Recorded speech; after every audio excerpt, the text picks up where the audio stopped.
So, where do you want to start? Anywhere, pal.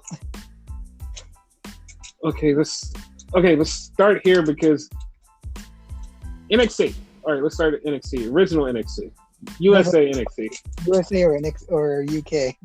I said original NXT. Yeah, go ahead. So, okay, listen here. All right. We told you what was going to happen. Like, nothing really much changed except for the Ciampa Thatcher tag team match that was really good. That was it. And, like, nothing else really changed. Nothing changed. Nothing changed. No, do you remember anything else that cool that happened that we didn't spoil last week on a spoiler show? I feel like you spoiled pretty much everything because Rich Holland came back. Yeah. Fucking the beef between Kyle O'Reilly and Adam Cole, that's still not over. Like, those two things stick out the most to me. Okay, except for the backstage between Grimes and Knight, which was actually really fun. And okay, really so I see some people complaining about the Adam Cole, Kyle O'Reilly thing, and for once in my whole entire existence of life, I agree. I fucking agree with you guys. Because they was like, okay, WWE booked this completely ass backwards, and it doesn't make any sense for them to have a third match. It's really weird, and I agree. I'm not even lying, I agree. I totally agree. I see exactly what you're talking about. I totally fucking agree. I'm not even lying to you. Totally agree. It's booked weirdly.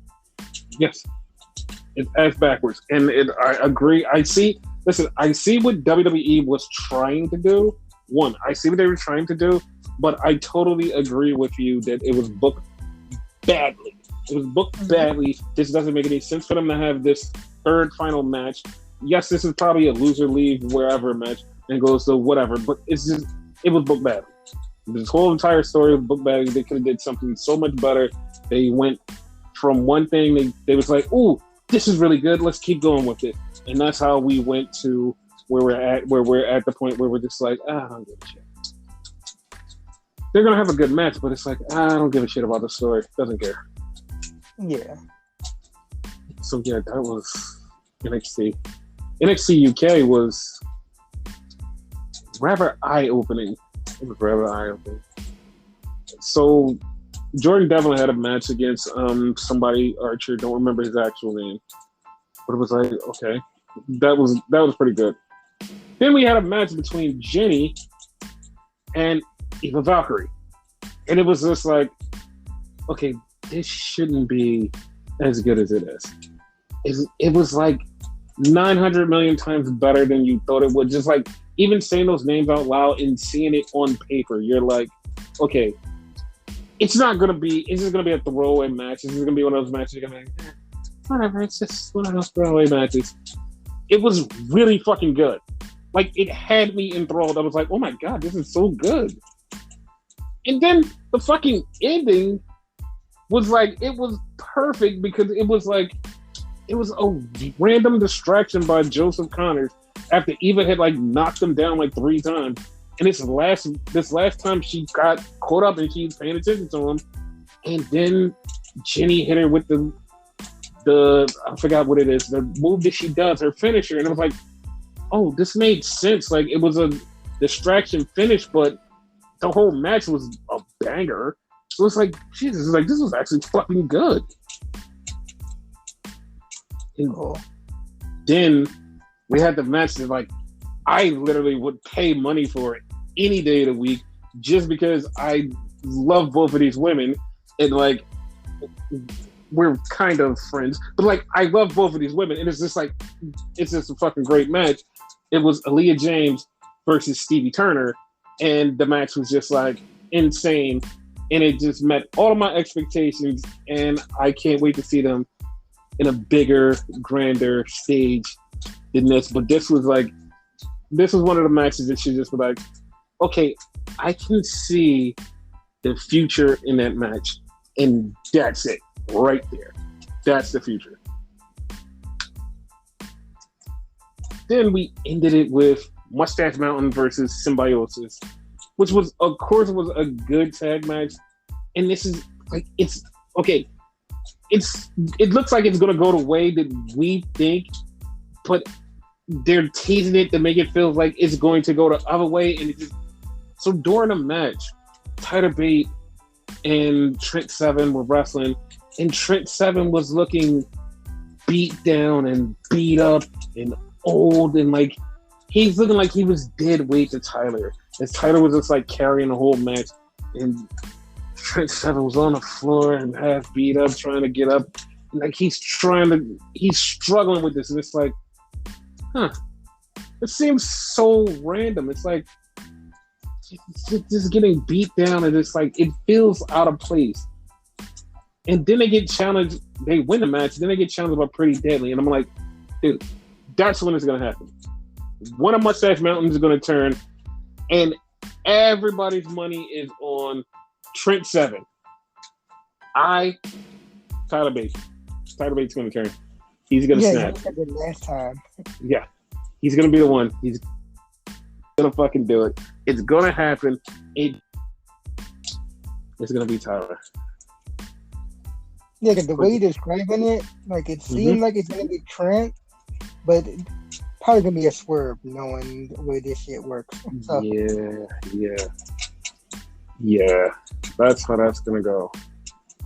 Because that's, like you said, it's kind of odd for Trent Seven to be tired like that. Because okay, he's up there in age, like compared to Tyler, but he never gets gas like that. Exactly. That's why it just seems so off. It's like, why is this happening? It seems so off. It's random. Almost and like like he did it on purpose, right? Yeah, that's what it looks like. He did it on purpose. But like my mind is like, okay, I don't think he's doing this on purpose. I think he really was just like messed up in the match because like they beat him up in the first couple of seconds, and it was like, okay, well, this is him trying to recover and get through a match. And, I can't do it. But like the way it looks, is like, dude, you didn't give a fuck about him. And it's just like, this is probably in the tag title match. It's gonna happen again. It's gonna play in the Tyler Bates head, and Tyler's gonna be like, "Oh my god, this son of a bitch is weighing me down. I have to kill him." Like, okay, that's gonna happen. Because he's the current, what is it, Cup champion or something like that? Yes. Yeah. Yes, he's the current champion. So yeah, that's the thing. So yeah, that was NXT UK. So Monday Night Raw.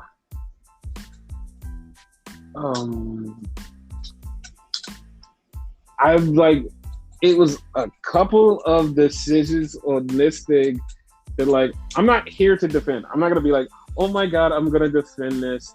I'm totally gonna criticize it, but I see where they're going.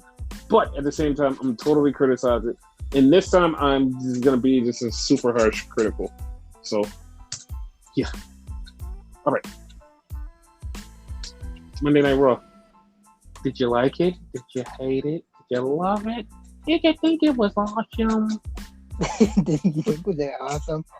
I really think Raw is awesome. That's one thing. But yeah, as usual, this episode kind of fell. Like, So it started off with Nikki ASH coming out, and she's talking about being a superhero, and she's talking about how she did the thing for the people, and she's a superhero.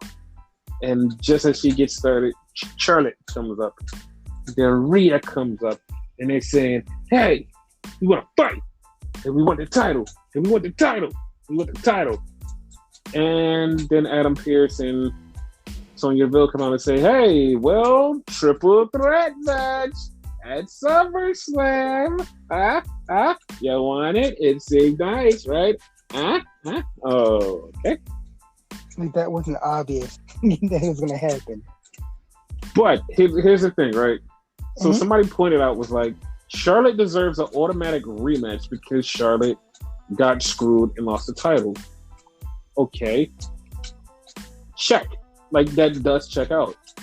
Then they said, why does Rhea deserve one? Oh, but you don't remember that Rhea got her rematch and got screwed out of her rematch because Charlotte decided to take a fucking count out, which means Rhea does deserve a match even because Charlotte screwed her.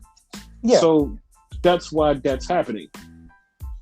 And like, I'm okay with it. Like, I'm okay with it. I'm not going to say that, oh, I'm super happy that this is happening. But it's just like, whatever. No, we kind of booked this like months ago. So no, but the thing is, like I said, like, we booked this better. We booked this way better because, like, way better. Because, like, technically, like, this is supposed to be a whole different style of match, and the Money in the Bank didn't even have to be necessary. And, like, Nikki wasn't even a superhero. We booked this better because we kept saying she has 2 wins over both of them. She needs to have a title shot. She needs to have a title shot. And, like, later on in the show, I could just prove to you why they just destroy booking. Like, it's like, have no idea what they're even doing when they're trying to put together a show and, like, trying to put a cohesive story together from day to day to day to day. This is, like, later on, I'm going to show you why it's just, like, complete, utter bullshit. And, like, it's like barely cohesive. Not even barely. It's not even. It's literally held together by bubble gum and shoestring. It's not even like actual duct tape and shit. It's like bubble gum and shoestring, like the least amount of holding together. And it's like, yeah, okay. Like, it's literally just like a okay type of thing. It's like it doesn't make sense, and like the story doesn't. Like, at least through on SmackDown, you can look at it and go, okay, this is why this is happening, this is happening, this is happening. You're like, okay, this kind of has a cohesive story. On Raw, it's just like, we're going to throw this against the wall, see if it sticks. If it doesn't stick, we'll just keep throwing it and you'll figure it out. And just walk off. That's literally what they do on Raw. It's like, dude, like, you could do so much better with this. Like they gave up. Yeah, they gave up a lot. But Nikki and Charlotte have a little interaction. They say, well, you guys can have a match later on tonight. Okay, well, what the fuck? Who cares? It's just dumb. Because you know next week she's going to fight Rhea. And, like, it's just so dumb. So, that was a thing. Then we had Damian Priest. Damian Priest has to win a match against Sheamus to become number 1 contender for the U.S. title sometime down the road. And I'm like, okay, we knew this was coming, and we're just like, all right, this was going to happen, but why did they give him a match where they hyped it up like, oh my God, if he beats him, he's going to be number 1 contender? It's like, he should already be number 1 contender. He scared Sheamus like twice, and like, he should just, like, Sheamus and him just have a match. Like, that's it.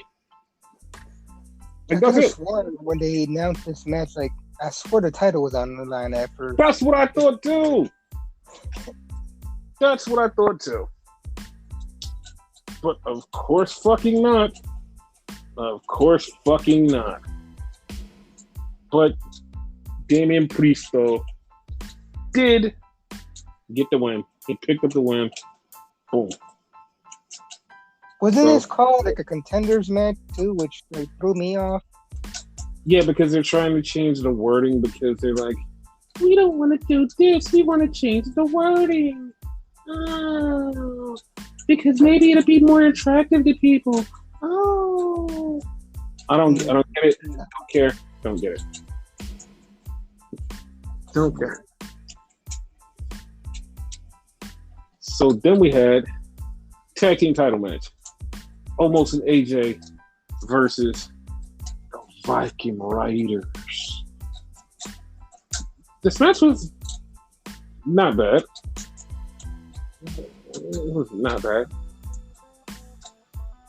Almost fucked them up a little bit. Yeah, almost did fuck them up a little bit. Like, it wasn't bad. Like, of course, AJ almost won. They're keeping the tag titles for certain reasons, and people. But we'll get to that a little later. Then we had a Drew McIntyre thing where he wound up fighting Shaggy.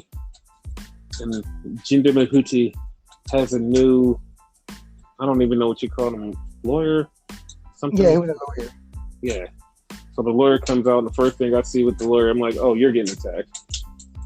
So Drew wound up beating Shaggy. And then because he beat Shaggy, Jinder tried to come down, and the dude came down, and it was like, oh no, I'm going to get hurt. Oh, smack. He gets hit with the chair a bunch of times. Oh no, didn't see that coming. So yeah, Jinder and Drew look like they're going at SummerSlam. So yeah, that's okay. You think it's gonna be like a stipulation match or just a regular match? It should be a chair match. It should be. Yeah. So then we had the Evolution. I don't know. I don't really know. Don't give her that. Dude, I don't even know her fucking song. I don't know. That triggered me. I don't know. So they're having a match, and it's Eva and Doudrop versus the tag team champions. And during the match, Natty's leg gets bent under her when she gets rolled up on by Doudrop. So Natty is now injured. We don't know how bad, but she's injured. So during the match, Eva's kind of winning, and all of a sudden, you see Lily in a Lily Lucian literally lost the whole entire crowd, including us. Just gave up. Just said, "All right, fuck this." I prefer the Lily Lucian over the Evolution, though. I prefer no Lucian. None of it. No Lucian. Nothing. Everything gets eviscerated. Just get it off. There's no point in having it, dude. Like, what is the point in having it? Like, real shit. Like, all jokes aside, right? You ever notice? It's like the second time they tried to do this gimmick, and every time they try to do this gimmick, like, it sucks. Like, they tried this with Emma, aka Neil Dashwood, and they threw that away real quick. Yes, there's no reason to do it. Like, it's a fucking old man's fantasy of what he thinks women are. And it's just so fucking out of date and antiquated that it's like, this is what I pick for the world. No, bitch, this is not how fucking people live in fucking 2021. Like, nobody gives a shit about half of this shit. Like, you're just so stuck in your old fucking brain ways, what I'm going to talk about in a few minutes. But it's like, you're just so fucking dumb. Like, this is so dumb. Like, let me finish this match, and then I'm going to go more into him. But, like, the tag champs won, and Natty may be out for a few months. We don't know, which means they're going to strip the tag titles. But that's the thing. They may not, because they really don't care about these titles, too. Like, let's be real. I mean, they might, because, like, they could do a bunch of shit that they, like, move a lot of story along and, like, get shit popping. But, like, yeah. I don't know. If they did it right, they could do all that, yeah. Yeah. But Vince is so out of fucking touch. They had a fucking investors call, and it's like, you fucking listen to him talk. It's like, this dude is reading off of a fucking prepared script, and he's trying to follow along and just fucking up flubbing lines, and you're like, okay, all right, maybe, just maybe, he just fucked it up. Then he said something that was like so brain rotted. It's like, okay, you need to go, period. I don't care if it's, he goes like, yeah, AEW's not competition. I mean, what are we gonna do? Give them more people? I mean, it's like, what? Like, you literally just said you don't care about this company. You just said, okay, we don't care about AEW. What am I gonna do? Send them more people. That means you're just gonna fire more people and send them to fucking AEW and just be like how out of touch are you? Like, you should at least care about your fucking people and be like, yo, I love my people, and like, we're gonna come back, we're gonna beat them, and it's like, there's nothing you can do. And here's the point, like, that I'm going to make. This company seems so destined to burn because I see the tea leaves, and this is just Weekend at Bernie's at this point. This is literally Weekend at Bernie's. That man is not in control, and Nick Khan just seems like the motherfucking sickest con man that is ready to fucking burn his bitch to the ground and make billions of dollars.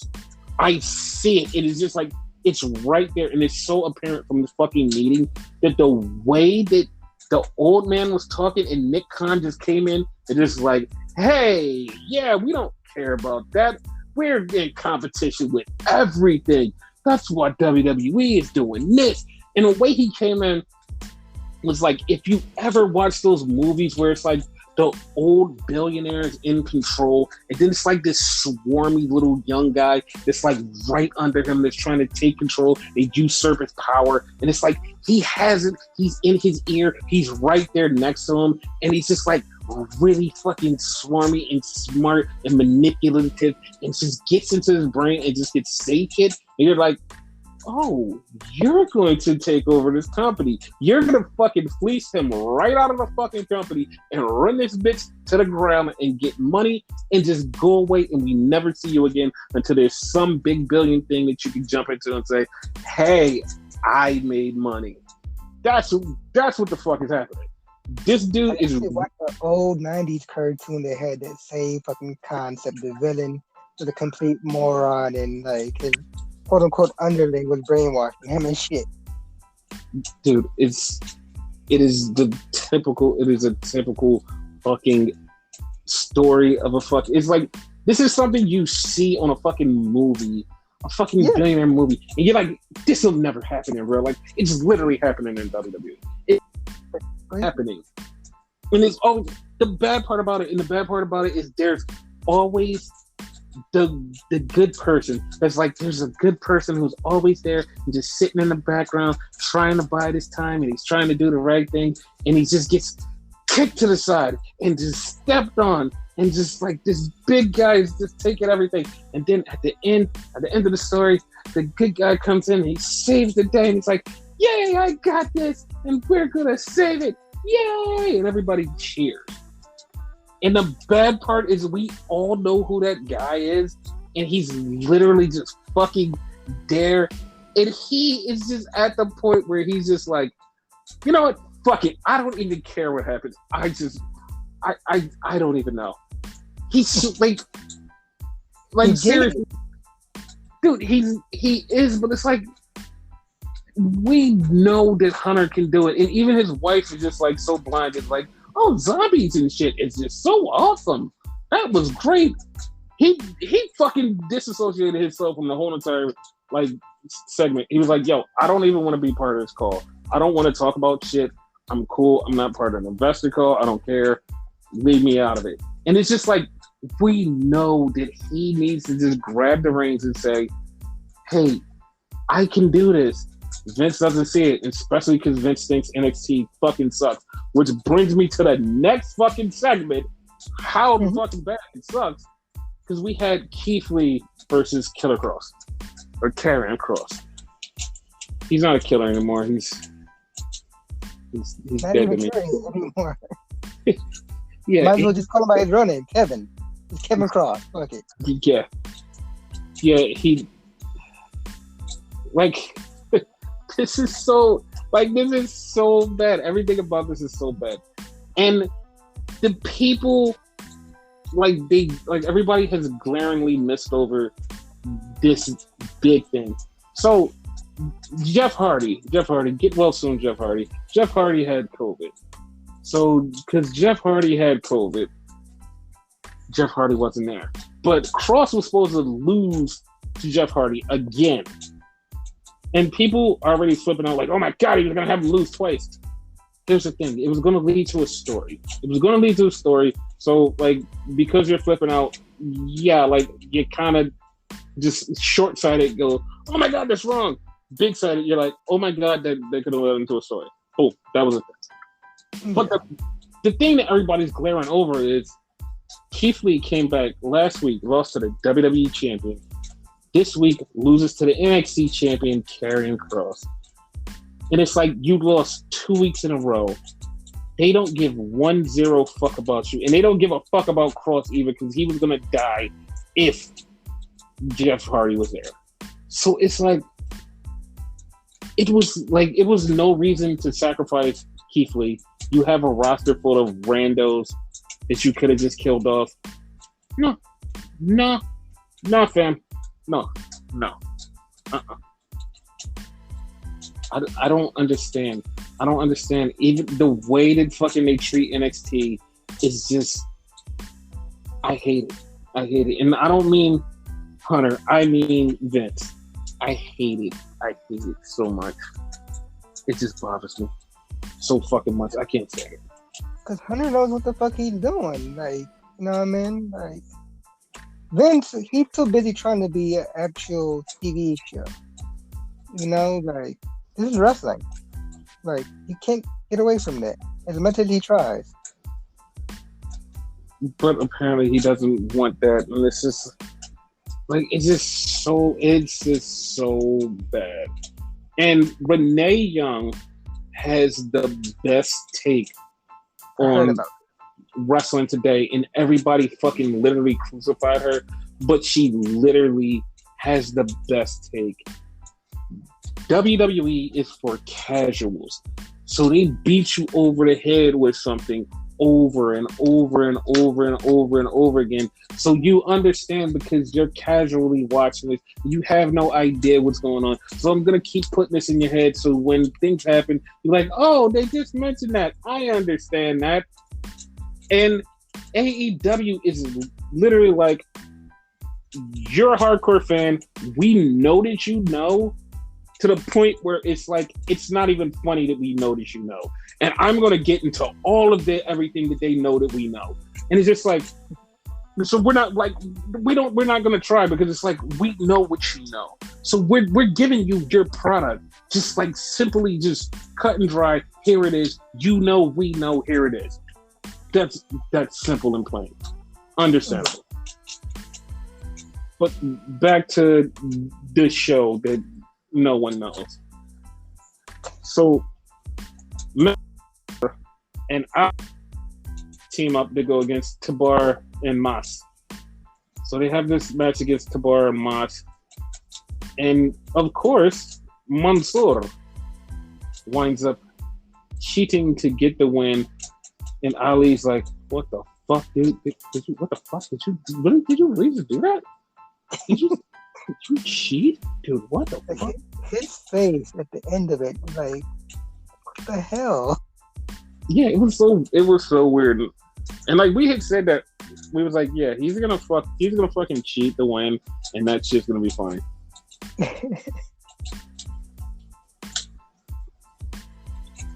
So then we had the next segment, which literally was a segment from like 4 months ago. Not even joking. 4 months ago. Bob Lash is like, hey, I'm not accepting Goldberg's challenge. That sounds like a Friday night thing. I'm not accepting this challenge for the title. Okay, well, that's just like the other guy. But the other guy is way cooler and said missionary sex. But I'm not going to talk about it. Oh no, because that got censored on YouTube. Yeah. So then we have the former Hurt Locker business, Shelton Benjamin and Prime Alexander, 3 months after the last time they got in a ring with him, get in a ring, and they're like, I want to fight you. No, I want to fight you. I don't care. I'll take you on both. Beat the hell out of both of them. They're nothing. Stacked just like Roman stacked up Edge and Daniel Bryan. Seems kind of similar. But yeah, that's the thing. He did do a jackhammer though. Yeah, he did the jackhammer better than Goldberg, in my opinion. I don't know how you feel about it. Of course, like he's fucking young and, well, not that young, but younger than Goldberg. Yeah. Of course. He also does a spear better than him. But yeah. Way That's why they point that one out. But yeah, he says he's not going to face Goldberg. And then we had Morrison versus Riddle, which should have been a fucking fantastic match. But then we have Turtle Mid, then we have AJ and Omos, and they wound up beating up Riddle and breaking his scooter. And well, we all know what this is leading to: Randy Orton and Riddle versus the tag team champions. So that's the thing. Oh my god, I'm talking about the wrong name. What? It's RK Bro. For some odd reason, I was about to say GI Bro. No, he's at home doing his YouTube channel and podcast. That's the thing. So then we had the most entertaining thing on Raw, and not even joking, it literally was entertaining as fuck. It was R-Truth came out. R-Truth has on the headset mic where he doesn't have to hold, like he doesn't have the microphone, and he's talking. So he calls out Reginald. They have a 24/7 title match. Here's the fun part. Truth has the mic on the whole goddamn time. So Reginald is doing flippy dippy, jumping about, running around, all this weird shit. And he wins. He flips over the top rope as the rest of the 24/7 nerds come out to get him. And he just runs away. And it's like, his fucking entrance is like fucking phenomenal. Like, what the hell? Oh, did you hear Sin Cara just like, he came at him about that? Okay. Yeah, Sin Cara was like, I was doing it first. And he's like, yeah, well, I could do it better. I did this 8 days a week. No, 8 times a day for 10 weeks at Cirque du Soleil. Yeah, I got this. And then Sin Cara was like, no trampoline. Plus, thus far, he hasn't botched it. He only did it once. That's why. That's far. That's why I added that. And Sin Cara told him to learn how to wrestle, and Reginald said, I am a better wrestler than you. So yeah, that was it. So that was the thing. So then we had the main event. Fucking main event was Nikki Ash versus Charlotte. And they had a match. And Charlotte won. Charlotte beat her 1, 2, 3. And I was just like, what? Like, I know that they have to build up for the match, but like, this was the one thing you picked to go, all right, well, this is how we're going to build up for the match, guys. Like, what? That's it? That's the one thing you picked. Like, out of all of this you picked this one thing to like get her a loss. Because now that means next week, Rhea Ripley's going to pin her. That's exactly what that means. It's like, why? Like, that just diminished the whole entire function of her winning the belt and beating them. And like beating them week after week after week after week after week. It just diminished the whole fucking thing, dude. Like, it makes you forget about that.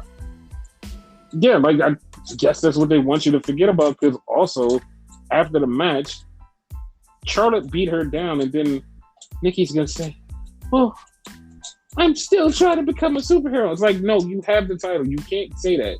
You cannot say that. You have the title. You can't say that. That's not how that works. Like, you are a superhero, I guess. Yes, and it's just like, this is another sign of the weirdest, ass backwards, dumbest shit WWE booking. It's like, what are you doing, dude? Like, this is not how you build up the feud. I mean, if Charlotte would have cheated and won, I would have been like, okay, that makes sense. This was a clear, no cheat. I just beat her because I'm good. And now it's like, well, Nikki's not that good. Then Rhea's gonna beat her, and it's like, oh, well, she's really not that good. It doesn't make her look cool. Everything about this is, it's just, I don't know. It just feels like everything about this is wrong. I don't know. I don't know. This is one of those things where you just like, guys, like, fucking do better. Like, do fucking better, dude. It is so ass backwards. It's like they've lost the plot. They cut their own content. That's what they really do. Like, people can't enjoy it if, like, you take away everything that makes it cool. It's like, why would you do that? It's just stupid. Like, Exactly. and don't get me wrong, I'm not gonna be one of these assholes that's like, oh, I'm never watching it again because it makes no sense. Call me when it makes sense. No, I'm gonna keep watching. I'm not gonna say it's going to get better. Like, I know it's gonna get better, because like the only way it's gonna get better is if it gets fucked. If literally it gets fucked. They literally have to get fucked. They have to get fucked. They have to get fucked. They have to literally get fucked. They have to, no, you know what they have to do? They have to get cucked. They have to get cucked, not fucked. They have to get cucked. They have to sit at home and watch the fans fuck AEW and just go, oh my God, this is so good. I've never had it this good. Oh my God, it's so good. And you have to sit at home with your fucking PlayStation and say, I could be fucking mad. But no, you're not, because the fans are going to fucking, you deserve it. You fucking deserve it. You deserve everything you get. You deserve everything you get. And I will still watch you. I'm not leaving. I'm watching you. I'm watching you until you either figure it out or you burn it to the ground. Either way, I'll be watching. I'll just be sitting here watching a fire or watching Empire be rebuilt. One of the two things that happen. I'm gonna watch it all. I'm not going anywhere because I might have a little bit of psychosis where I'm just like, I need to do this. Yes. Or OCD, whichever one you call it. But it's a thing. It's a thing. The way it can be fun. Yes. So now we also have to get into the cucking because we're going to actually join in with those fans and fuck AEW because it's hot, it's young, it's basically all over Instagram. It is just like the sexiest bitch that you've ever seen. Has a thong on, works out every goddamn day, long blonde hair, just sexy motherfucker. Nice perky tits. Oh my God. You guys are going to call me misogynist, but I don't know how to explain a guy. So I'm just going to explain a girl. So that's just me. Just nails done. X, I guess. Like nails done. Fucking smell great. Says all the right things. Just blows your fucking mind.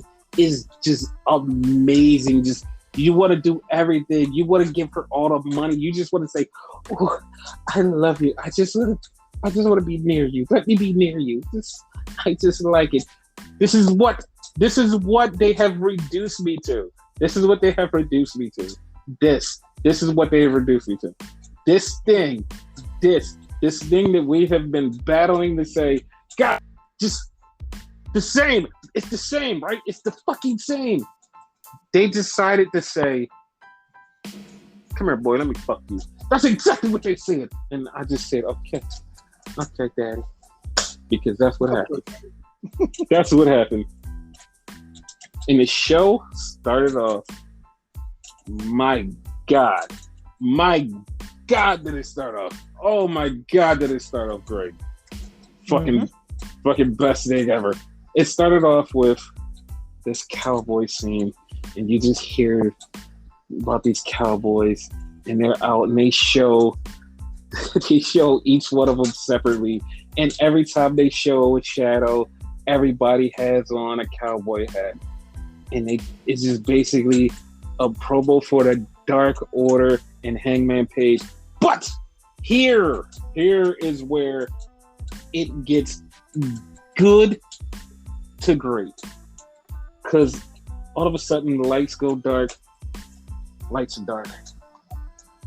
And each person of the Dark Order pops up with bandanas around their face. This is what a lot of people didn't see, which actually plays into a higher level of greatness for AEW.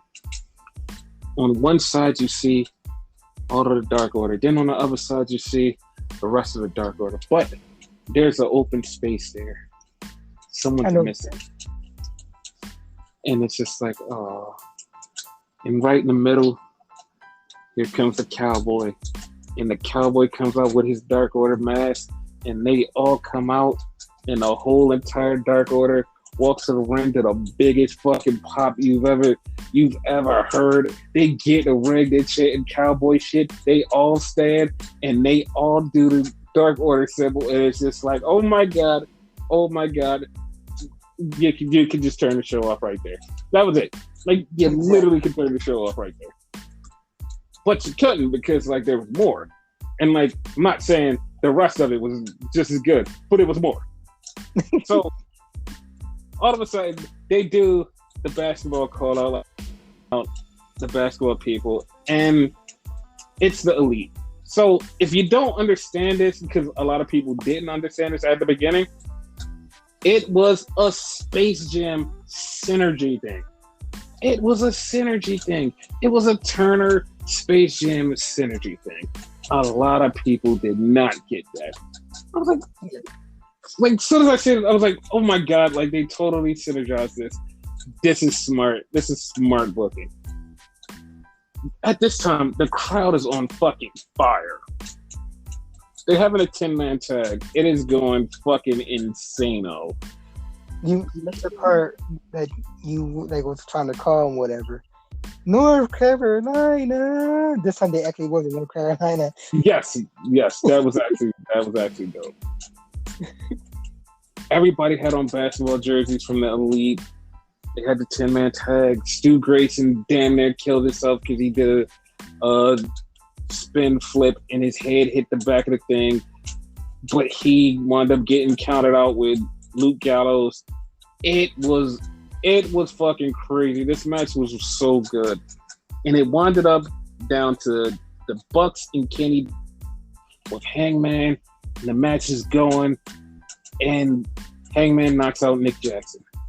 No, or Matt Jackson. I forgot which Jackson was. One of the two. Okay. It was Matt because I got confused with Dan too. He took out Matt, and it's just Kenny and Hangman. It's right there, and you're like, it's gonna happen. It's gonna happen. It's gonna happen, and it did not happen. Hangman lost. It took the air out of the crowd. Everybody just was like, "Oh my God, no! He's not gonna get his title match. He's not gonna get his match." And like, everybody just was like, what now? What now? And it literally branched off my mind timeline. My mind timeline went to, it was multiple directions. And it's just like, what happens here? What goes here? They're not going to give it to him right now. What goes here? But there was also the question of, how do you branch off the timeline but return to the main timeline with something intact? You can't, like, there's going to be ways to go about this without him losing the title, but there's also ways to go about this that you have no choice but for him to lose the title. So it's like, it's branched off into all of these different realms. One of the realms is literally him bowing down to the church and becoming a Christian, because that was always in the works. But then there's also the countdown. It could be any number of things. Like, but it's just so, like, it's so much you can do, but it's so much you have to, like, gently, like, play with. Like, you have to gently play with, because the thing is, you want him to have this match. You want him to have this match against Hangman. You want the title to be on the line. but he can't lose the title to anybody else. But you can't play with anybody else and then go, okay, they're right there, but nope, no title. And it's like, well, you can't do that. So what do? Like, it's gonna be fun either way because like Christian, you could kill him off. It's fucking easy. Like just dead to rights, like easy. But as far as anybody else, it would be taking a risk of the new guy getting a loss, and that's not good for the new guy, even though the new guy is like literally a star. And like no matter what, you can't kill a star. But that's the thing. It's like where like it actually has me racing to go, what happens? Like what happens? What goes here? What goes here in the time to stretch out before the end game? What goes there? And like it's having me trying to figure out each piece of the puzzle. And it's like it's good. It's good for me. It's good for me because I'm a fucking degenerate that just loves this type of thing and loves trying timelines. But like for the average person, it's like, oh, we lost Hangman. Now what? To me, it's like, we lost Hangman.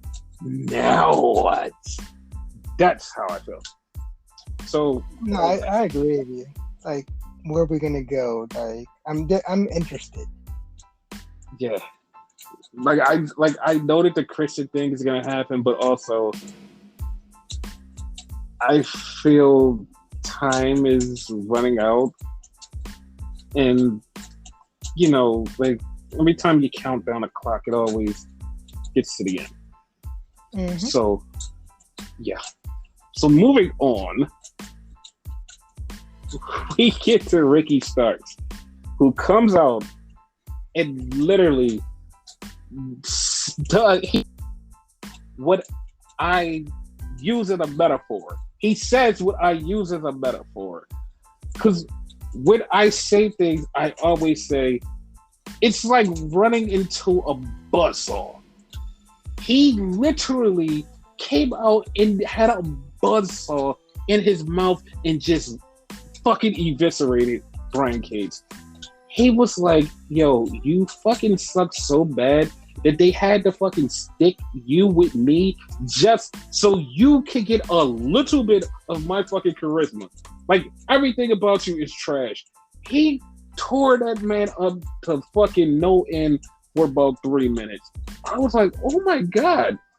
And some of the stuff was just like really, it just was really crazy. And I was just like, oh my God, stop. It was fucked up. It was fucked up. He destroyed him verbally. Yes. Then Brian Cage comes down. Brian Cage is about to beat him up. And Ricky Starks gets out of the way. But before Brian Cage comes out, there was band members around. And the line went out from JR. Trombones have no place in wrestling. And I said, oh, that's going to upset Xavier Woods. And it did. It definitely did. King Xavier Woods was like, what do you mean? I'm sad now. It was really funny. But yeah, it did. So Cage wants to fight Ricky Starks, but it'll happen eventually. Then we had a thing that once again has now branched off another timeline in New Japan. So Tanahashi comes on the screen and says, yo, I want to fight the winner of the U.S. title match. Now, for those of you who don't know, I'm going to break this down. So back in October, it might not have been October. It might have been a little bit.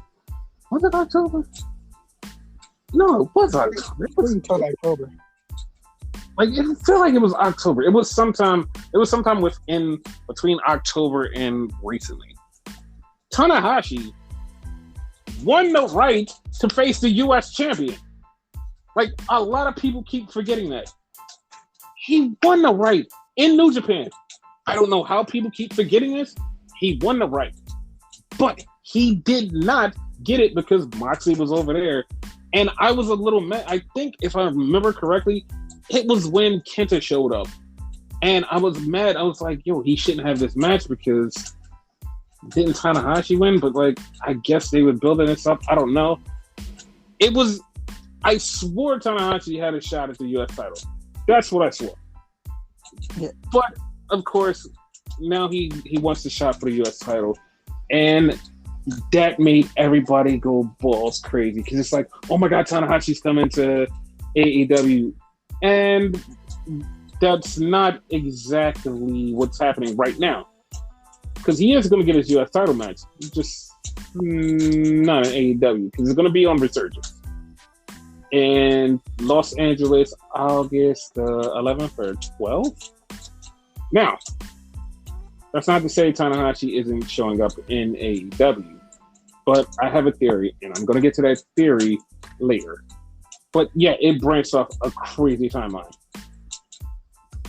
So then we had the match I was waiting for all fucking night. Okay. The tag team match, great. LAX versus FTR. Matches going down. Commercial break. Picture in picture. It took me out of a match. And I'm not lying. This is the first time it ever took me out of a match. Because it's like, yo, I really wanted to see this match. And then it goes picture in picture. Like 100%. That kind of bothered me that you, like, they took you out of it because you were so excited for this shit. I'm like, yeah. What the fuck? Not at you, obviously, but at them. Like, that's totally on them. Yeah, and I was so into it. Was like, yo, I really wanted this match so bad. And then, like, I'm glad that I was actually out of it because when the ending came, it seemed so abrupt and crazy that it was like, oh my God, this is a fucking garbage match. Until 2 seconds after the 3 count, I'm like, oh my God. Because in the middle of the match, I don't remember where it happened, but somehow Cash Wheeler got his arm split open. And it just was leaking. And it looked fucking sick. And like Dax Hardwood was like, listen, man, like it was really bad. He was like, I don't give a shit about any of you. I don't give a shit about this person, that person. I care about my brother. And it was bad. So apparently it was really bad. I was, man. Like, that's all I can say. That doesn't bother me. What bothered me is you can see white. So that means that was bone. Like, dude, like I'm white. Like I love FTR and they're like my favorite tag team. And like for one of them to be hurt, it was just like, oh my God. That's all I was thinking. Like, oh my God. But apparently he's perfectly fine. I mean, not perfectly fine, but he's fine enough. So yeah, hopefully just a few. But like, oh my God. But like, yeah. So that's the thing. But yeah, hopefully Cash is gonna get better. That's the thing. So then we had a Britt Baker promo, and this was fucking hilarious because I didn't even remember this. And when she said it out loud, I cracked up because it was like, dude, that makes too much sense. So Britt Baker broke her wrist, and she goes, well, I beat Nyla Rose. Apparently, you really do break bitches. Because remember, Nyla Rose's thing is, I break bitches. Well, apparently you really did. And it's like, oh my God, like that actually made sense. You broke me, you broke Reba. Yeah, she like, I was like, oh my God. Like, I didn't think about that until she said it. So that was a thing. So then, this is the point where, like I said, they don't hide that we know, and they know that we know, and they just like to fucking they literally just like to get naked and say, we know that you know. Come on, baby. Because they go, okay, we're going to have Rampage August 20th. It's going to be called The First Dance in Chicago. And everybody just starts chanting CM Punk. And I'm like, okay. They start going to the crowd like, oh my God, they're chanting CM Punk. Then they interviewed Darby Allin, and Darby Allin said something, and he winds up saying, I want to face the best in the world. And it's like, dude, they're not even hiding it anymore. It's just literally right there. And soon as that happened, I went to my psychotic content weird brain. It went, oh my God, what if? Because the thing is, we're all like CM Punk, because they're going to be in Chicago for 3 days. They're going to be in Chicago that Wednesday, that Friday, and at the pay-per-view. But what if just the fuck around, and because they have a big dick, just say, all right, we're going to bring Daniel Bryan instead of CM Punk. That would fuck everybody up. Like, whoa, wait a minute. Wait, what? I actually thought it was way worse, but like, and by worse I mean like bad. Okay. The thing is called First Dance, right? Mm-hmm. Just to fuck around and piss people off. It's like, oh, you thought you knew, but you don't know. Fandango. Oh my God! For that shit, but you know. That would be, you know what? No. You know what? Actually, because if they were me and if I was to do it, I would have Fandango come out first and fuck everybody up and be like, "Oh my God, Fandango, this is what you meant by Last Dance," and then at the end bring out Punk and like just fuck everything up. I was like, "Oh my God, what the fuck?" Because Punk and Daniel for that matter, because you said 3 days, like one's the pay-per-view. No, I actually got that wrong because the pay-per-view isn't that week. That's like that's in September. Like this is something different. This is something totally different. Never mind. Because I was gonna say their pay-per-view worthy. They should be on the pay-per-view, but okay. Yeah, no. The pay-per-view is in September because that is the week. That's actually the week of SummerSlam. Like that's the week of SummerSlam. So I was wrong. But they will be in Chicago. No, they will be in Chicago that Wednesday and that Friday. So that's the thing. Yeah. So then we have a match between Hikuleo, who brought out his dad, King Haku, who I popped for. And he faced Lance Archer. This is why this is part of the branching timeline. Because Archer came out with a shirt that he hasn't worn in a long time. And it was a Suzuki Gun shirt. And it's like, that's random. Okay. I just left it. He didn't come out with Jake. Yes.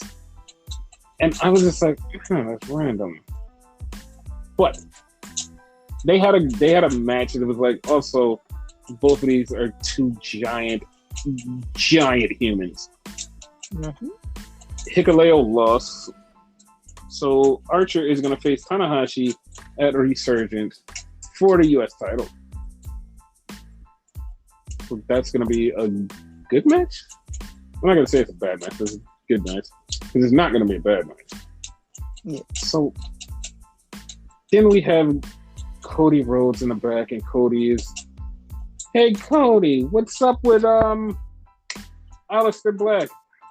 His name is Malachi, but bam, he gets hit in the face. And he just goes down. And Cody had on sparkly slippers, by the way. Sparkly slippers, just saying. He's sparkly. So he beats him down and says, I'll see you next week. So all the guys come out to like break it up, and Fuego del Sol comes out and he just gets black ass and he's just dead. It's like, oh, okay. Yeah, that's the thing.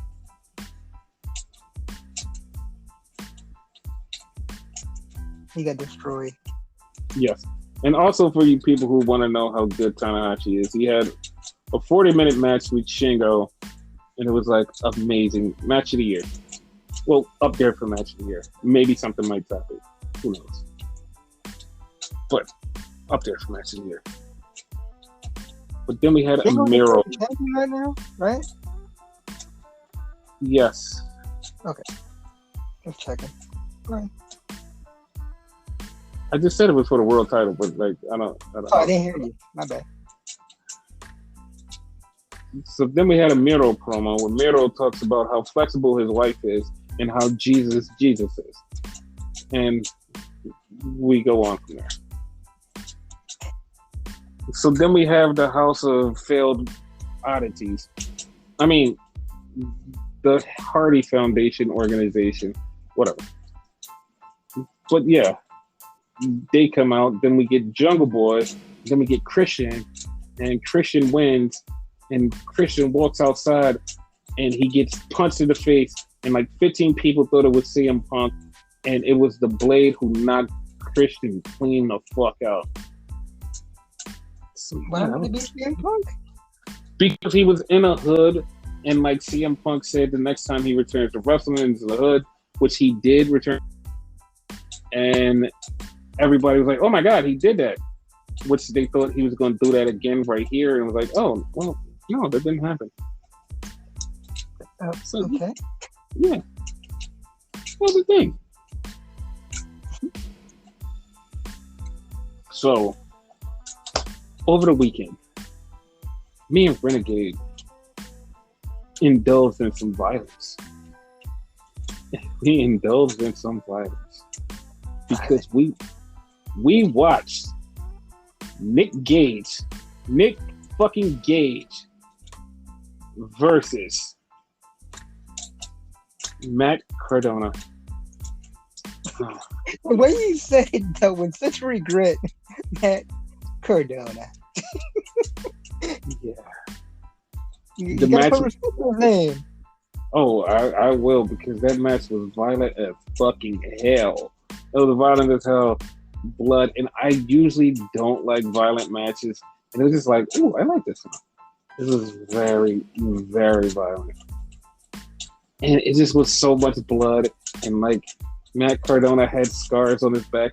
But Matt Cardona winds up winning the goddamn match and is the new GCW champion. So that's a thing. How do you feel about that?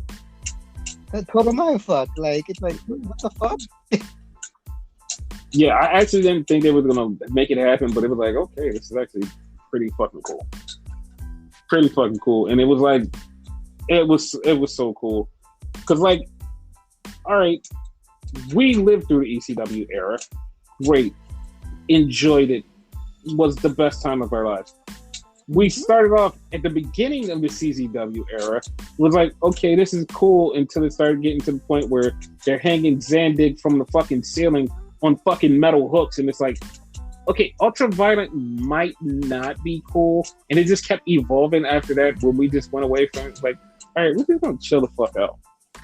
Like Lucha Underground did an Ultraviolet match, and it was like, okay, this is cool, because sparingly, it's very cool, but like, if you're just used to it all the time, you're like, all right, I want nothing to do with this all the time. Not to mention the Rock and Rebel promo that got them kicked off of television.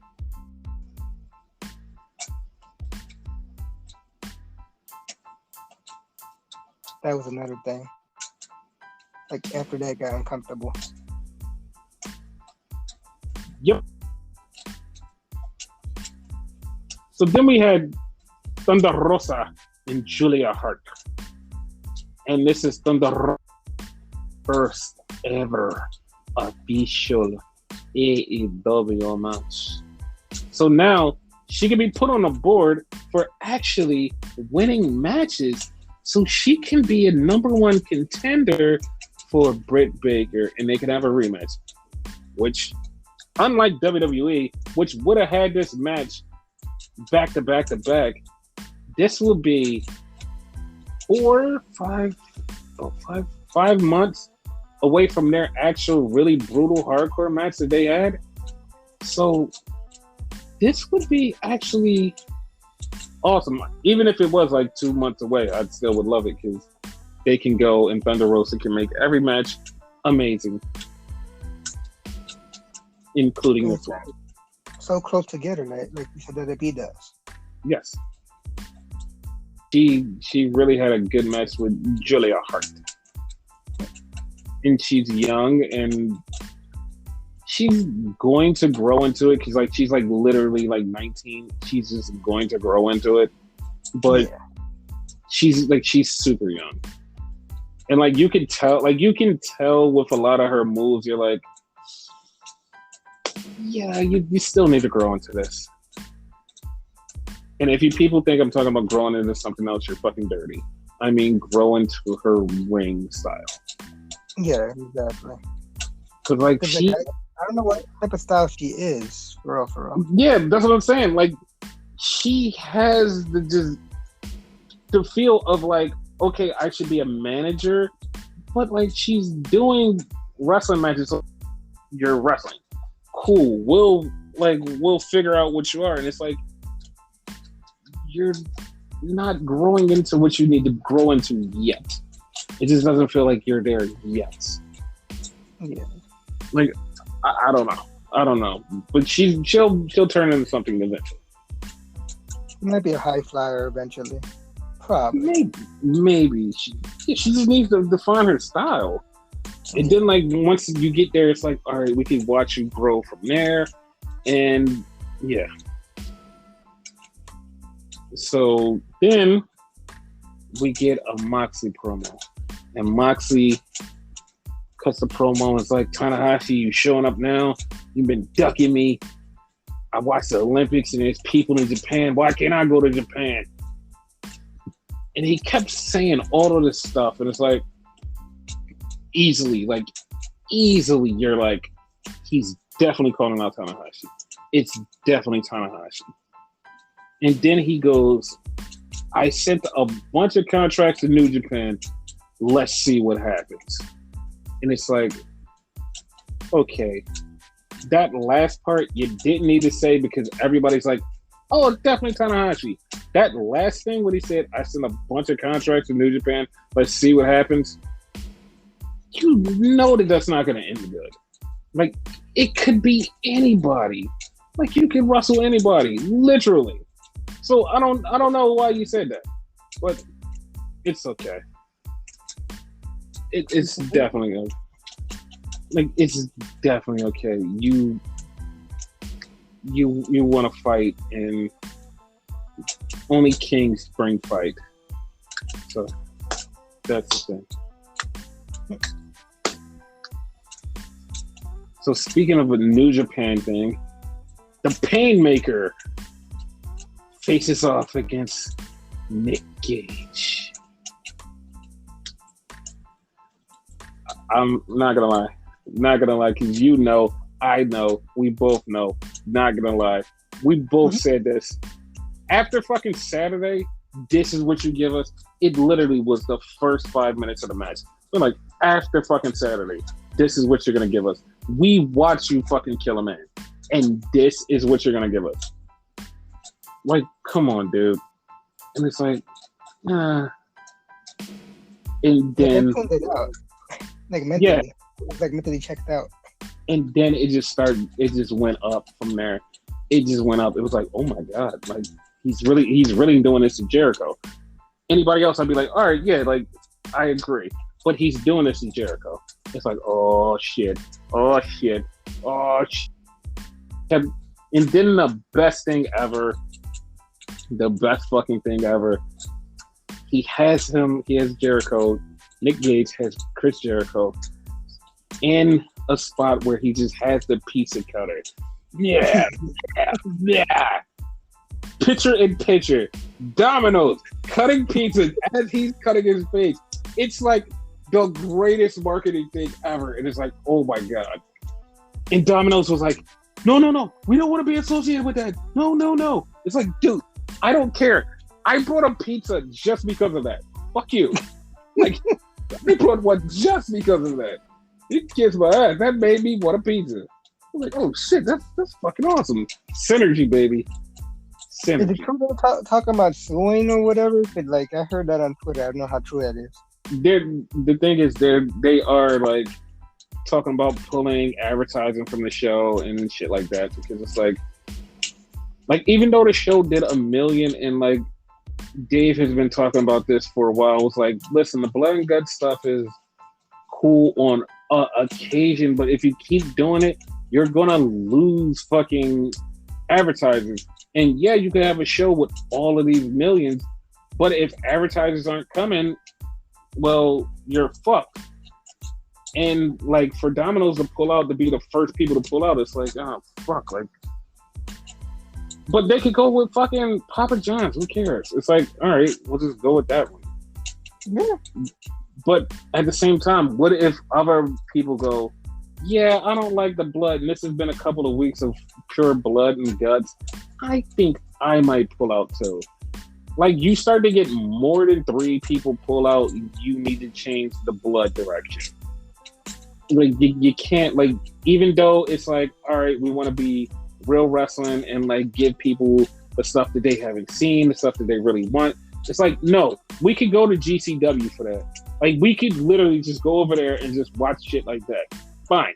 Yeah. It's cool. Like, instead of like trying to fucking kill the company, just fucking just don't do that. Just don't do that. Okay? Yeah, I agree. So Jericho, like me and you kind of like grew out of the like ultraviolet hardcore shit, but it was nice to see it one time, yes, after all these years. But I don't know about you, but I really don't want to see a habit of it.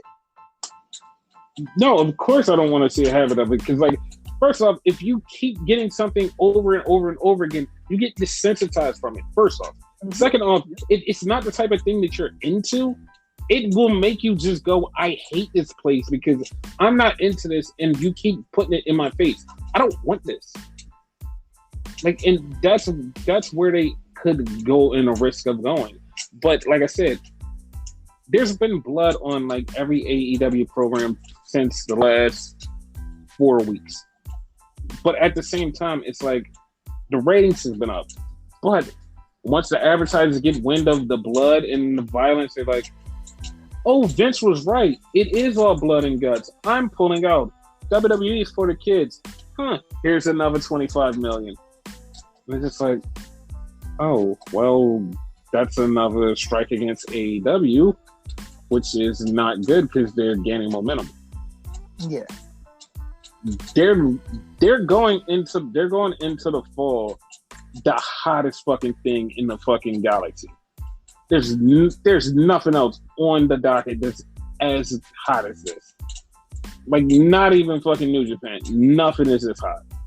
It's going in the hottest fucking thing in the world. But yeah, Jericho beat Nick Gage. Match is over. I didn't like that ending though. Like, everything was fine. The ending just seemed like, oh, I'm gonna lazily hit you with the Judas effect. Boom, match over. Well, that's random ass like mess. Yeah, that just it was just so weird. It's like it killed the match, but like, and then they did a continuity. They did a continuity where I'm like, oh my God, you get me. You get me.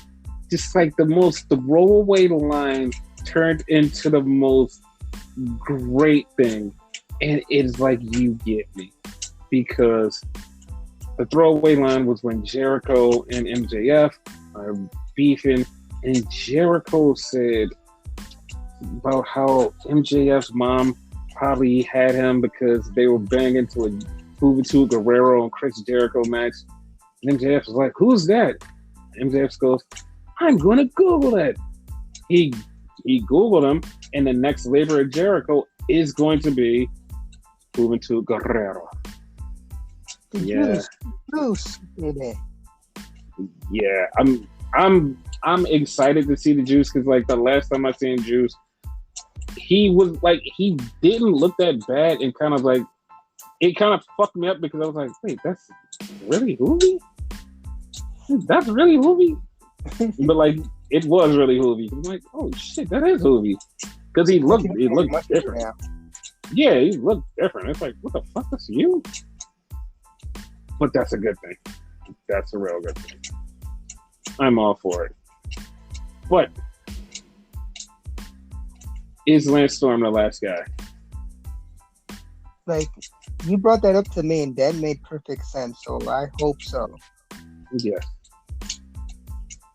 So, like, if that's the last guy, like, I want to see who the next guy is. Like, I hope the next guy is not random. Like, I hope it makes sense. No, I'm not gonna tell you. I'm gonna tell you, but like, the person who everybody said it should be, it makes total fucking sense. But like, Jesus, like we know it can't happen, but like it makes so much fucking sense. Like they was like, "Ooh, the next person should be Kevin Owens." I'm like, "You son of a bitch!" It should be. It should be. It's fucking perfect. Like it should be. It definitely has to be Kevin. Like it can't be anybody else but Kevin. But it's going to be somebody. But it has to be somebody from his past that can still go. That's it. I got one, but like it'll be kind of difficult. I think. Okay. Christian? I mean, I don't know because they're trying to build up Christian as a face, so I don't think they would do it. Yeah, that's what I'm saying. It would be difficult. Yeah.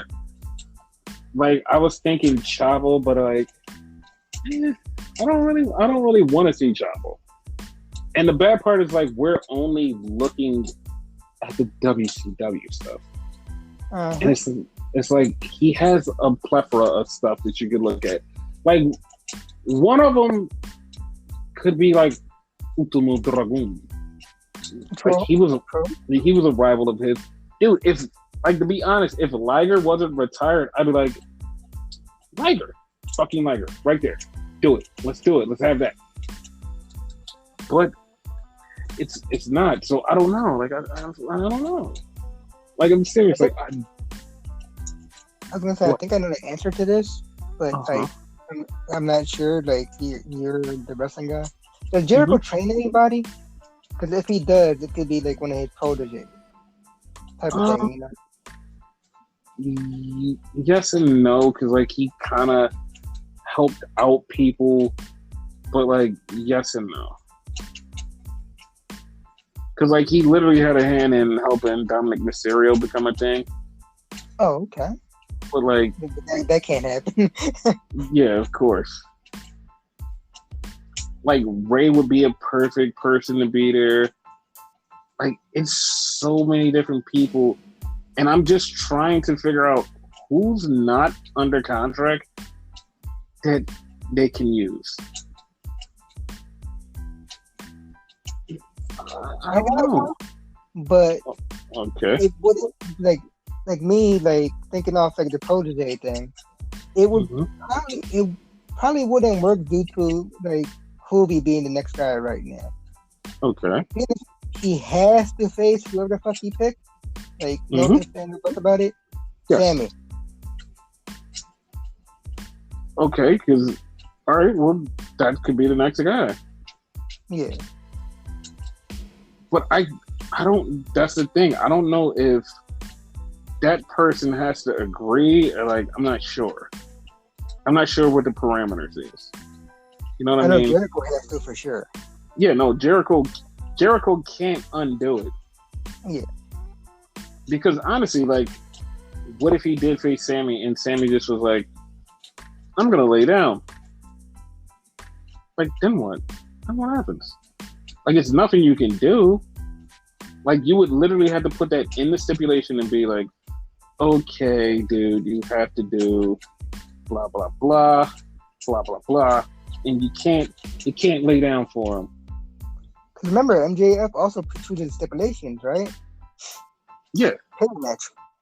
Or first blood match. Yeah. All right, I'm just going there and cut myself. Shit. Because this match this match with the whole Hoovy thing, he has to win by a top rope move. Ah.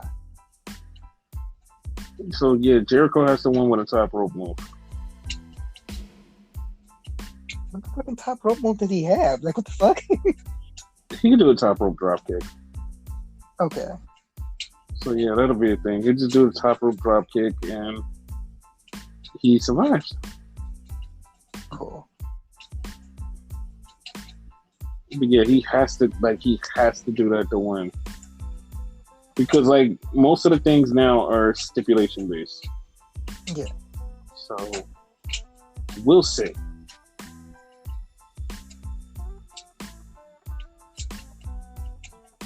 I don't know, but like I just want Lance to be, and I hope I don't hype myself up to be, oh, it's Lance, and then get to the end and there's no Lance. Oh, sad. But it has to be somebody from his past, though, regardless. It does. And it has to be somebody that makes sense. Yeah. Like, what would be like the second best thing if it's not Lance? Because there has to be like something close to that at the very least. That's a good question because I don't know what would be cool. Like to be honestly me, it would be like something really fucked up that everybody would be like, why? But at the same time, it would be good because it would fuck with everything. Yeah. Braun Strowman, and I know people are like, why do you keep trying to put Braun Strowman over it? Listen, I'd want Braun Strowman to show up in AEW so they could do something weird with him instead of him being in WWE and them literally making me watch something boring over and over again when AEW can make something good out of this. Yeah. So yeah, that's the thing. I want that because like, imagine that. Like, he just shows up and he's just like the big monster and just beating the shit out of him. Throwing him around, bam, boom, just fucking him up. You know what I mean? No, that would make sense. Yeah, like it seems like each, what they call it, labor. Each labor is like a totally different thing. Like he had his chair match with John. He had his ultraviolet match. Now he's having a high risk match. So. Because like somebody said this. I don't remember who it was, but somebody said this. Was like, this feels like a Jericho retirement thing. I'm like, it does. It does. But at the same time, he can still go. Like, don't get me wrong. He can still go. Yeah. But then again, I wouldn't be surprised if he did retire, though. You know. Yeah, like no, it would actually fuck me up. Like, you still got at least another year or two left in you. So you like just giving up like this is like, I mean, but it's fine. Like, we don't need him to stay around forever. Yeah. You don't want him to die in a ring, do you? No. Oh, I thought you were gonna say yes. No. I could be nice. Yeah. Okay, good for you. You're nice.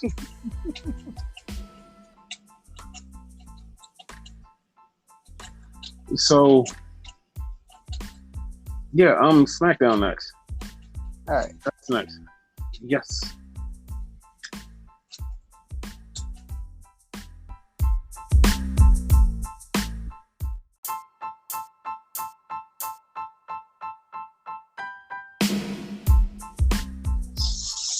So SmackDown was a thing.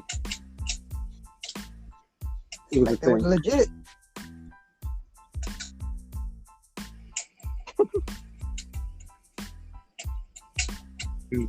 Speaking of legit, John Cena came out and said a missionary line. That was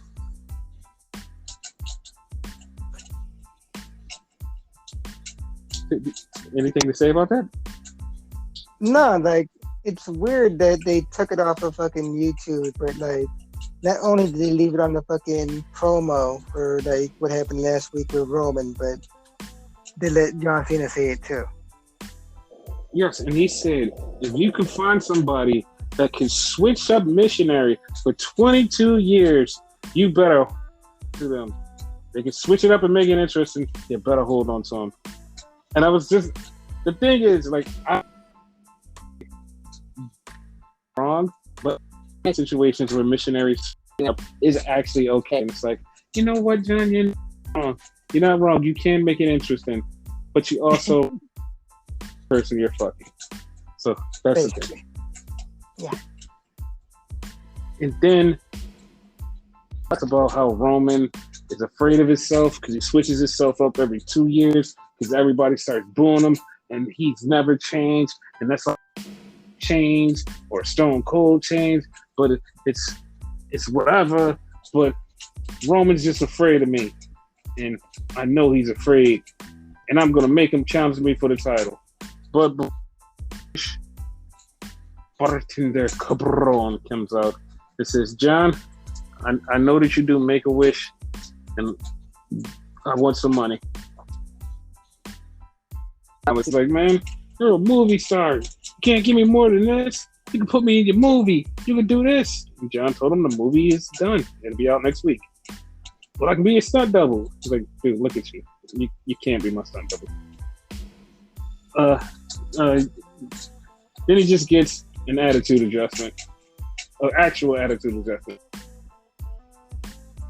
In real life attitude adjustment. But yeah. It made sense, though. It did. It really did. And then we get the Mysterios and the Usos because it's Rey Mysterio versus Jimmy Uso. And the match is going down. Everything's going. Rey gets the roll up. Same foot thing that they did to win, that the Usos did to win the tag team titles. So that was a call. And yeah. He learned that from his papa. Yeah, they're still going to have another tag team title match I don't want and I don't care for. Like, I feel like there should be a rule, like, kayfabe, like, implemented where, like, former champion gets one rematch. After that, you have to earn your keep. Like, one automatic rematch, after that, you have to earn it. Or, if you hear me out, just hear me. No rematch. You lose, no rematch, you get to the back of the line, earn your spot that way. Okay. Yeah, that's what I'm thinking. Either way, either. Yeah, because I don't want to keep seeing. Match. Yeah. Because it kind of led to this next segment. And, like, here's the automatic rematch sucks because you go right back to the match. Right, like, as soon as the match happens, you go right back to the match next pay-per-view. And it's dumb.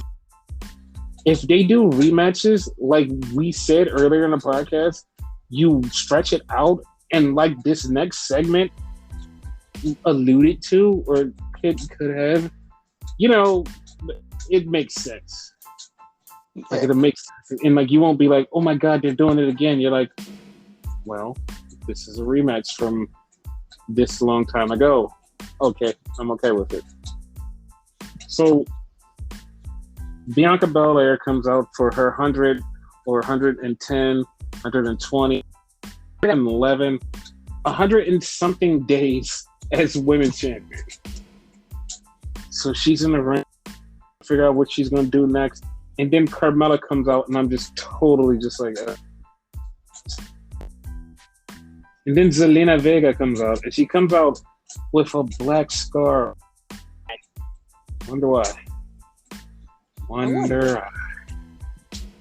So they're both talking about challenging her, then they both beat her up, and then you hear this very familiar music that you haven't heard in so long, because it's boss time again. And she helps out Bianca, and they beat up the two girls there, and oh my god, everybody's happy. They're hugging, they're celebrating, and it's like, oh, okay, that's a thing. Well, they're gonna have a tag team match, main event, later on in the night. Claire? Yes, Claire. And like everybody's hopes and dreams, that can't go wrong at all. No, wait. There's no swerve. Everything's supposed to be great. They're supposed to be a tag team. Everybody's supposed to be happy. There's no swerve at all. There's no swerve. There's no vacation coming back swerve. There's no swerve at all. None at all. Let's keep going. So then we get an interview with Reginald. And he says, Reggie, but Renegade so easily made this the worst part of it. Well, it's Reggie if you're nasty. I'm nasty. I'm not nasty towards that man. So I'll call him Reginald.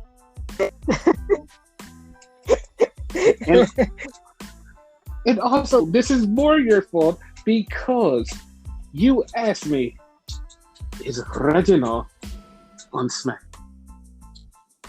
And I said, no, he's on Raw. Evidently he is. So, yeah. So, Reginald's coming out for a mystery opponent. And the American Alpha Academy music comes on. And Chad Gable and Otis come out. And they're both standing there. And Reginald's is scared. He's scared of Otis. And Otis is like, it's not me, it's him. And Chad Gable winds up wrestling Reginald. Yes, you heard me. Wrestling Reginald. And Reginald does all kinds of flippy shit. But he gets attacked by Otis and keeps his title by disqualification. So that's it. Like, that weirded me out. Like, because this one, these were no DQ, but whatever. No, they're not. Because if it's in a match, it's a match. But if somebody interferes in a match, it's a disqualification. You can't pin the 24/7 champion in a match. So what? That's the thing. No, you know what I mean? If you're not in a match, you can't pin the 24/7 champion in the match. You know what I meant. You know. No, that was just worded weirdly. Like, I got it you. Was worded weirdly. I fucked that up. Yes. I fuck up sometimes. I was going to say, done. That is not what happened in this next segment. I was gonna be like, you know, and then I remember exactly what happened. It was like, no, I can't even say that. Can't even make a joke because completely just, yeah. So, yeah, we get a contract signing between Roman Reigns and Finn Balor. Yeah. You didn't even have to finish that because he fucked up. So they're sitting down for the contract, and Roman's like, I get the head of the table. So Roman literally cuts a promo that makes me go, oh my God, why is he telling the truth, and why does this make so much sense? Roman grabs the contract, signs it, but then he tells Finn, he was like, you know John Cena doesn't think you're worthy. He doesn't think you should be doing this. He starts running. Cena is looking Finn and saying Finn shouldn't have this title match. And he basically, like, if you think about it, John did say that he deserves it more than Finn. And then Roman was like, it's because I'm going to smash you and send you back there. And Pat McAfee goes, Tuesday on USA at 8 o'clock. It's like, okay. That's fucking hilarious. At least he's the only one acknowledging it. Exactly. And he acknowledged it as the best time because everybody's watching Roman and they heard that NXT still exists. So, yep. So Finn is about to sign a contract, and Finn says, Roman, I'm going to beat you. And I enjoy NXT. Cool. So I'm going to do exactly what I said I was going to do, and I'm going to get my Universal title back. But before he can finish, he gets attacked by Bartender Cabron. Cabron comes out and just starts beating his ass, throws him out, throws the contract out, and Cabron grabs the contract. Pen in hand, he's about to sign it. And then here comes John Cena, huffing and puffing, trying to get to the ring as fast as possible. Cena beats up Bartender Cabron, grabs the contract, pulls out a Sharpie, signs the contract. And Roman is just looking in anger. And it's done. It's done. There's nothing you can do. John Cena signed the contract. Contract is signed. Yep. So, yeah, now we have it official. Cena versus Roman at SummerSlam. Again. It's pretty much WrestleMania, though, the way this is panning out. Oh. Yes. And then Paul Heyman goes back to Adam Pearce. Is like, hey, this was supposed to be Finn Balor versus Roman. It says it on the contract. And Adam Pearce was like, no, John Cena and Roman signed a contract, so the match is official. So, yeah, it's now official. And then we have a six-man. Shinsuke Nakamura. Or King Nakamura. Big E. Cesaro. Versus the Dirty Dogs. And the Intercontinental Champion, Apollo Crews. And King Nakamura. Apollo Crews. So I'm guessing it's going to be an Intercontinental title match later on. Yes. Then we get Edge. This is one of the, and when I explain it to you, you're gonna be like, oh, that's why it's cool. Because Edge is coming out, Edge is getting hyped. Edge is like, give me your energy. He's getting hyped. This is right before commercial break. They go, we're going to commercial break. They go to commercial break. From commercial break, they're showing Seth Rollins during a commercial break annihilated Edge, and now Seth Rollins is standing in the ring by itself. And it's like, oh my god, how come this has never happened before? Like it seems like when they first came back, they showed Seth in the middle of the ring. I'm like, something's off, but I don't know why. Like I didn't, like for some odd reason, like I was off. Like, oh wait, that was supposed to be Edge. Fuck. Yeah, it was so fucked up because like when I saw Seth in the ring, I'm like, oh, he beat, or did Edge thing from last week, because it was like a 5-second pause in my brain. Was like, what just happened? And then when they showed it, I was like, oh, that's what happened. That should happen more. When they're going to commercial break, people should still attack people. The show should still go on. Like, if it's something cool, they'll show us, but like, the show should still go on. And like that one time Kofi Kingston won during a commercial break. Yes. Never forget that. Never forget that. That is the best thing in the world. It literally happened. Him and Sheamus had a match, and Kofi won during a commercial break. I don't remember. Was that for a title or not? Do you remember? I think it was for the U.S. title. I think it was for the U.S. It happened right during the commercial. So then Seth's talking about, I deserve a title match because of this, and this. And I'm upset because I'm like, okay, you have other history with Edge. When you tried to kill Edge, or you could have talked about how Edge is an asshole and always stealing shit from people with ultimate opportunities. You could have said so much more, but you just focus on what he did. So it's like, okay.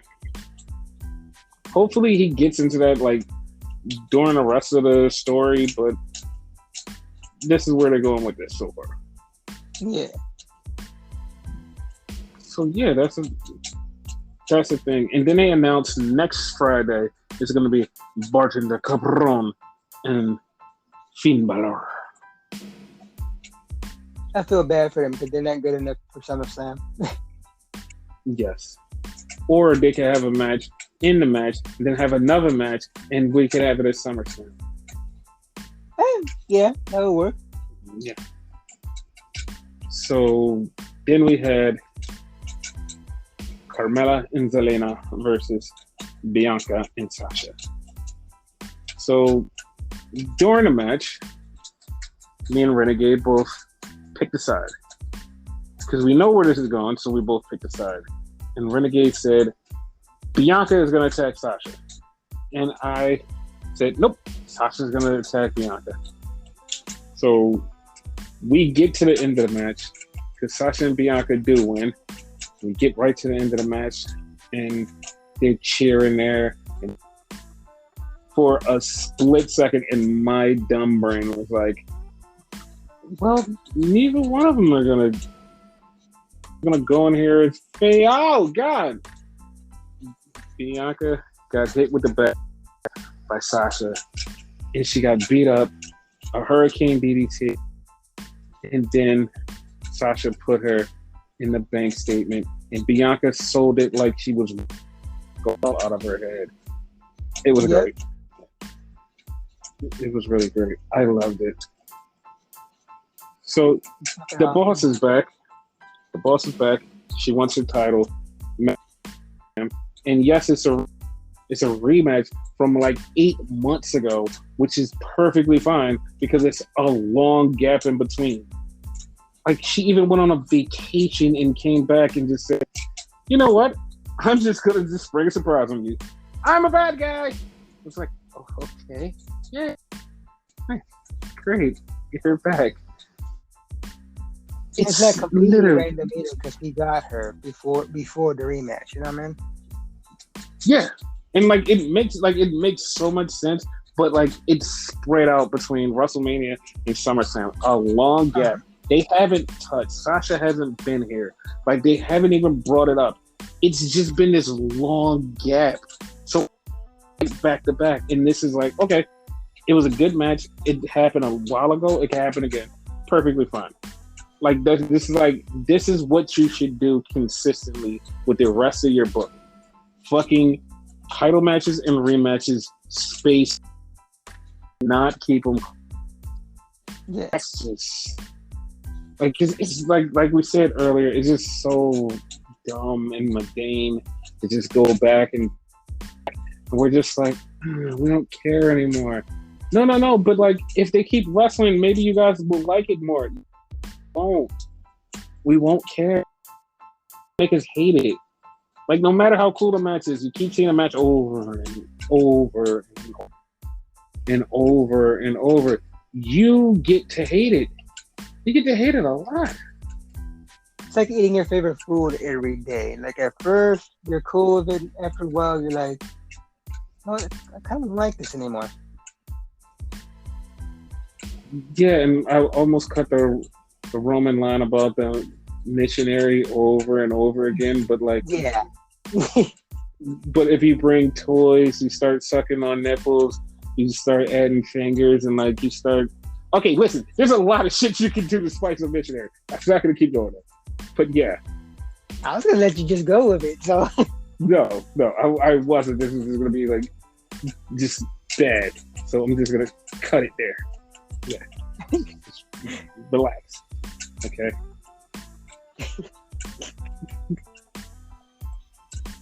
But yeah, like, that was SmackDown. And now some of SummerSlam is set because we have, boom, Roman versus Cena, Sasha versus Bianca, and Seth versus Edge.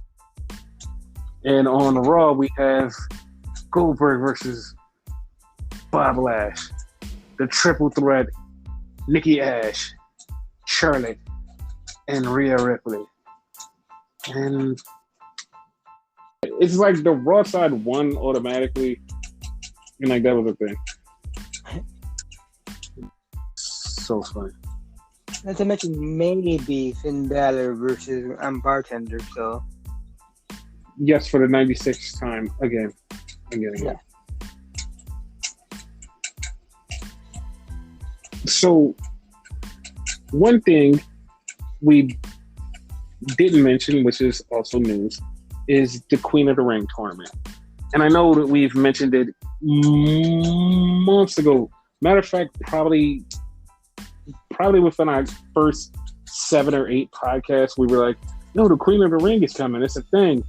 And like 4 of you that was listening was like, yeah, dude, we don't believe that shit. We don't believe it. Yeah, don't believe it. And now, years later, like, you hit me up and go, didn't you say this was happening? No, I did say this was happening. What? Believe that. Yeah. So here's the funny part about it. Everybody is making an uproar, which I'm also in a little slight uproar. Apparently, the the finals, is supposed to happen in Saudi Arabia. Huh? Like, yeah, exactly. Like, that makes no sense at all. Like, none. It's like the finals supposed to happen in Saudi Arabia, and like that's just, yeah, that's not a good look, player. So yeah, I have no comments on that one. That's wrong on so many levels. So the big thing going around, and here's what I want to do: automatic disclaimer, because there's a certain parody thing that's going around that's like they're pretending to be Meltzer, and they're like, Brock Lesnar's going to AEW, and it's like that's not true at all. And people are like, the bad part is like, if you don't look at name, you'd be like, oh my god, it's happening, which it's not, because like it's a fake Meltzer account. And the reason I wanted to bring this up is because MMA side of like the world has said Brock has not signed with WWE. He signed with another employer. And everybody's like, I mean, this is like the dumb people are like, oh my god, he's going to AEW.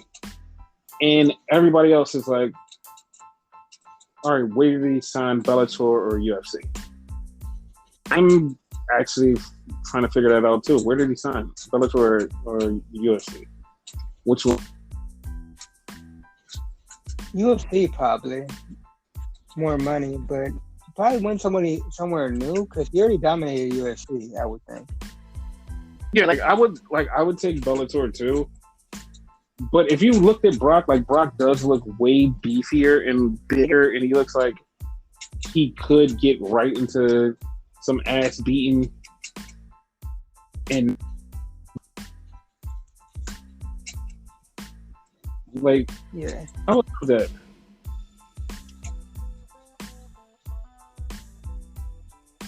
To do that. Here's the thing, though. Everybody still wants to go to AEW. Like, I don't have a problem with him going to AEW, but bro, why? And like, I'm not gonna be an e-drone. I'll put it this: when it comes to Brock Lesnar, it has nothing to do with the e-drones. It has nothing to do with the elite, right? It has to do with the money. Brock's gonna go with the money, no matter what company it is. So whoever gives him the most bang, he's there. I'm not gonna lie, like I would say that, yeah, but here's the thing. I would like to go where money and fun is had. Not just this. Like, I want to go where money and fun. So, like, if I'm having fun in UFC, I'll do that. Yeah. So, yeah, I will go right there. But also, like, the way, like, in, like, we don't know him obviously, but the way he's Mm-hmm. perceived, like his personality and whatever, like he don't give a fuck. You know what I mean? Like it seems like he don't give a fuck about being anywhere. He just wants the money. You know, like he don't care about fun. Mm-hmm. So, you know, like whoever gives him the minimum amount of time, and that would be more so MMA because that's more so their style. Yes. So yeah, like I would definitely just bank at him going to UFC somewhere and like something like that. Because if he goes to WWE or AEW, he's gonna be there like a couple times a week and whatever. Not week, but you know, month. Yeah. Like to be honest, he should have showed up here. Like I don't know why they didn't, but they should have thrown every dollar at him that they could have. Yeah. Like I would have thrown every dollar because like this Goldberg thing just ain't it for me, pal. Like I ain't down with that. And Bobby wants that too. He wants to fight Brock, so yeah, Bobby's been wanting it. We wanted it. Everybody's been trying to get it. It's just like it's not happening. Like it ain't happening. and that would be a money match. So fucking right. Like it would. Like if they thought that they was gonna sell out before, they would have put Brock on this show against him. Fuck, dude. It's all the way sold out.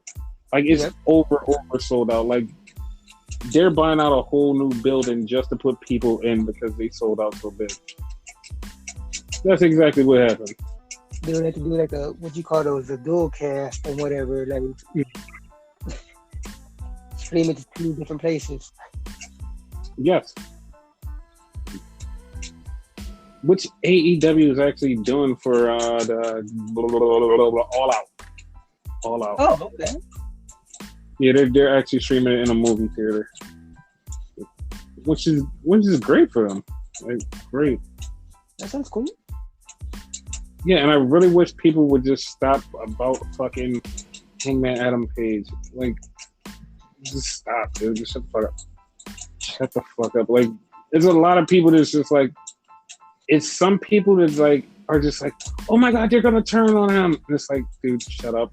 And there's some people like, oh my god, it's gonna be this person. I'm like, dude, shut up. It's none of those things are happening. Like earlier, like it's gonna be Christian. Gonna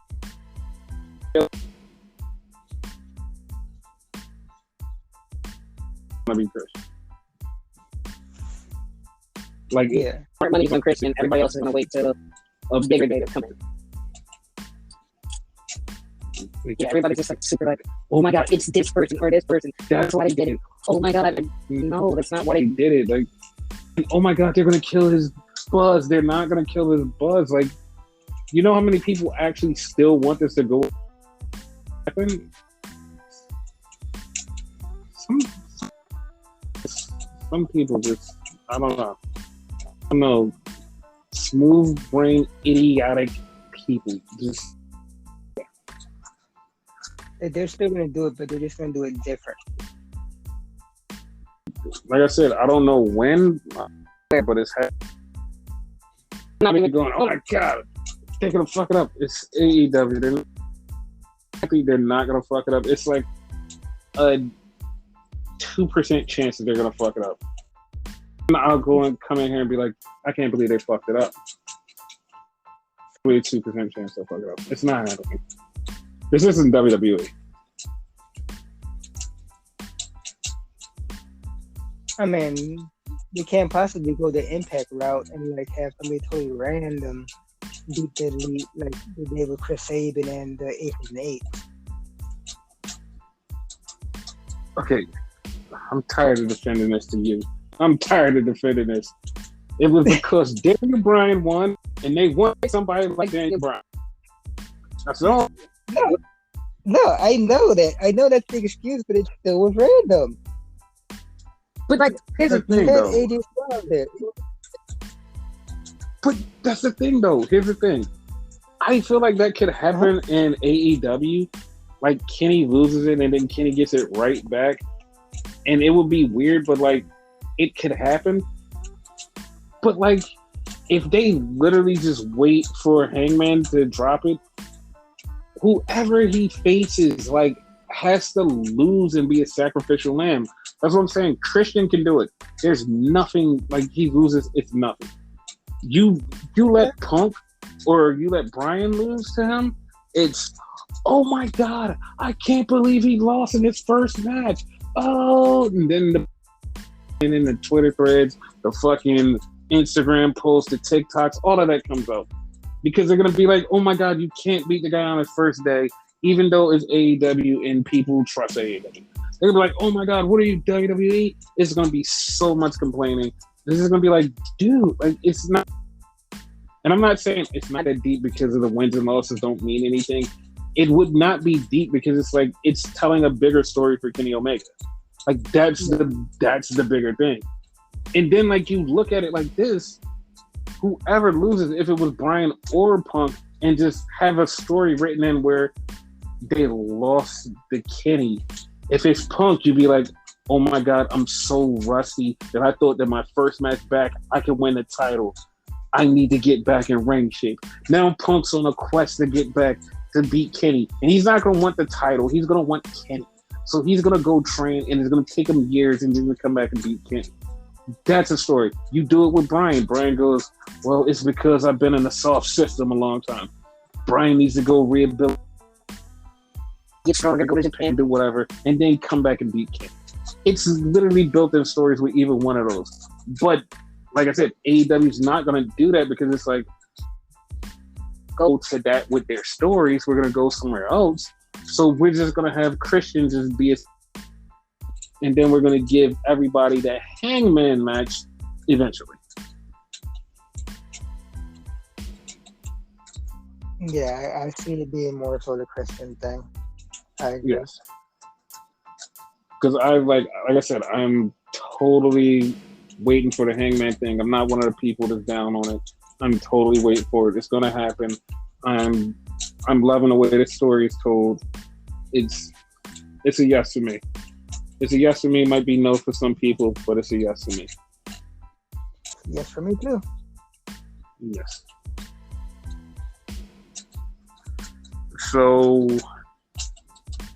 anything else? That's a no for me. Oh, that's a no for you. Well, guys, I regretfully inform you, this will be the last podcast that we do for this week. So, see you next week, and fuck this shit.